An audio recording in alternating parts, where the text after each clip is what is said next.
Hi, I'm Nikki. I run the social media channels Purely Chickens here on YouTube. I do TikTok, Instagram, and I have a Facebook page as well. And I'm here to talk about getting chickens. If you're planning on getting chickens this year, this is going to be a great series for you because I'm going to start from the beginning and teach you how to do all the things you need to do and talk about all the things you need to think about before you bring them home.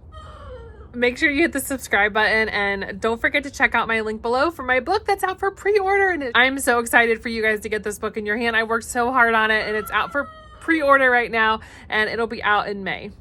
All right, the first thing we're going to think about is what kind of chickens are you going to get? So not all breeds are going to be good for all things.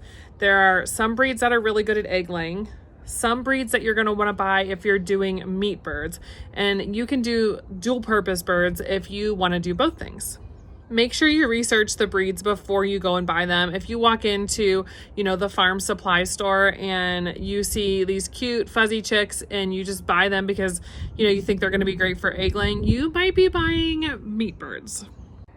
Cornish cross chickens, big red broilers, those are some common meat birds that you might see. If you're not looking for meat birds, I would avoid those breeds. What is the problem with this? So meat birds are not great for keeping around on your homestead just because they grow super fast and they cannot sustain life for a very long time. Their body gets really big and their legs cannot hold them up and they have a hard time getting around and have all sorts of internal issues as well. I get chickens for egg laying. I don't do meat birds here. So my favorite egg laying breeds are Orpingtons, Americanas. I love my Marins. I love my Easter eggers and olive eggers. I love Wyandottes as well. I really try to choose breeds that are going to be docile and friendly and not cause a lot of drama within the flock. You can mix and match chicken breeds within your flock, so you don't have to get like all of one kind. I love to have a mixed flock. I love the way that it looks with everybody having different colored feathers, and I love a mixed egg basket as well. I'm addicted to like the green and the brown speckled eggs. I think they're just gorgeous. But I also like having brown, light brown eggs and pink eggs, and I have one egg that looks almost purple and blue eggs as well. So you just look through all the breeds that you can find and their egg colors and pick what you think might work for you. Keep in mind that Polish chickens, now these are the chickens with like the feathers on top of their heads, and silkies tend to get picked on a little bit more because of the way they look, and also like they can't see in front of their face, so they can't dodge other chickens who might be bullies. So, don't pair those with strong personalities. Bantam chickens are a lot of fun. They're like mini chickens and they lay tiny little eggs, but my kids love to carry them around and they're just really great addition to our flock. You can actually mix them in with the bigger chickens as well. I've got a mix of both in my flock. Bantam chickens don't lay as many eggs and the eggs are also a lot smaller. So, they're kind of a fun breed to have, but not the best breed if you're trying to just feed your family. When you're looking at the different chicken breeds to buy, start with what is important to you. So if you're looking for tons of eggs that's going to feed your family for a few years, you're probably looking for more of like a production layer, like a golden buff or maybe a barred Plymouth Rock. Australorps, Rhode Island Reds, Leghorns, those are all going to be ones that are going to be good for a lot of egg laying. If you're looking for like a beautiful egg basket, because I know we all see those pretty pictures of eggs and we want that too, you're probably going to look for more, olive eggers, green queens. Dark eggs come from like black copper Marins, and blue eggs I get from my Americanas. Easter eggers are also great because they lay like a variety of eggs, but most likely like a light blue or light green. Climate's also going to play a role in what breeds you choose. Some chickens are better built for like cold and hot climates. Be sure that you're reading the description on the websites before you're placing an order. Make sure that, these chickens are meant to live in whatever climate you are in. Chickens who have like floppy combs, like the real big combs, are not going to be great for very cold climates because they're more susceptible to frostbite. Chickens who are like really fat and plump are probably not going to be great for hot climates because they're just going to get overheated. Temperament is something that you want to read up on as well. A few chicken breeds tend to be more docile. Something else to think about is, are you going to start with hatching eggs and hatch eggs in an incubator? Are you going to buy chicks as babies, or are you going to start with started pullets? Hatching eggs is so fun. I love to hatch eggs with my kids. My kids love watching them hatch in the incubator. And I hatched my first egg in 2006, and I still do it sometimes today. The only problem with this is that you're gonna end up with most likely half roosters, and you don't want to have too many roosters in a flock. The ratio should be about 1 rooster to about 10 hens. So if you have 20 hens, you can have 2 roosters. That's not like a set number. Different flocks have different dynamics, but I like to have 1 rooster in my flock, even though I have 29 hens, because he kind of just like runs the show. He's not arguing with any other roosters. There's not a ton of noise coming from the coop, and he keeps all the hens in line, which is really great too. But you're gonna have to figure out what you're gonna do with those extra roosters if you hatch eggs in an incubator. Maybe you wanna sell them, maybe you wanna give them away.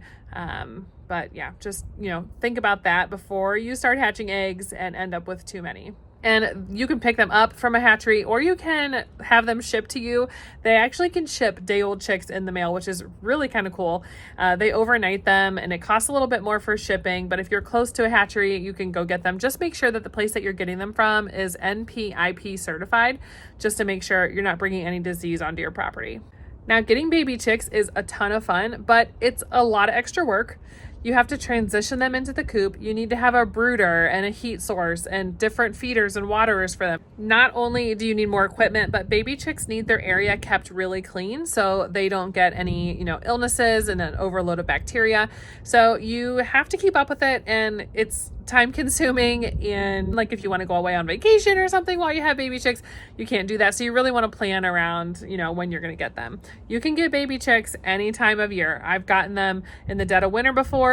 It just takes a little bit more work on your part to acclimate them to the weather. So most people wait till spring, and that way, the weather is warming up and it's easier to get them out to the coop and not have to worry about the heat. Another thing to keep in mind is when you get chicks, they will be either labeled males, roosters, females, which are hens who are going to lay your eggs, or they could be labeled as straight run, which is a mix of both, and no one's going to tell you if they're male or female. And no, you do not need a rooster in your flock to get eggs from your hens. I love having baby chicks around. It's so much fun. My kids love it too. It does get kind of expensive to start with baby chicks, but once you buy the stuff once, you're not going to have to buy it the next time you do it. So it is a little bit of an investment. Starting with day-old chicks is my favorite way to get chickens for a few different reasons. One, they're super cute. Okay, they've already went through the hatching process. I don't have to worry about, my percentage of hatch, and I could just really enjoy them. I can pick different breeds, which is really nice because sometimes, I really want a certain breed in my flock and I can't find the hatching eggs for it, but I can find the breed that I want in day-old chicks. I always get my chicks from Meyer Hatchery.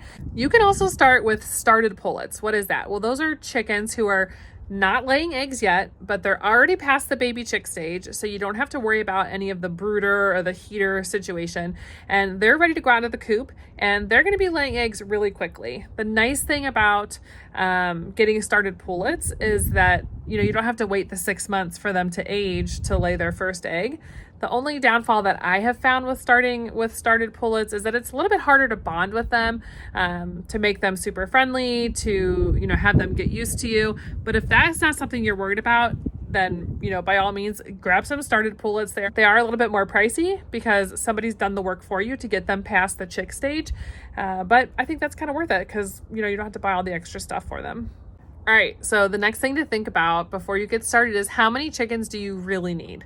So this is kind of like a hard question to answer because, this depends on your family. So are you going to just use the eggs for you and, your immediate family? Are you going to be selling them to friends and family outside of your home? What are you going to be doing with these chickens? I suggest starting with a smaller number than what you think you need, but building a coop and a run big enough to hold way more than you think you're going to need. There's a thing in the chicken world called chicken math. People, get chickens and then they fall in love with the hobby. And then they're like, well, I want one of every color and I want all these different egg colors. And, ooh, look at these new baby chicks. And then you keep adding more. And then you realize your coop's not big enough. And then, a year or two down the road, you're tearing it down and building a new one. Know that from experience. Young chickens will most of the time lay eggs during their first winter. Not always, but most of the time. And then every winter after that, they usually don't lay eggs.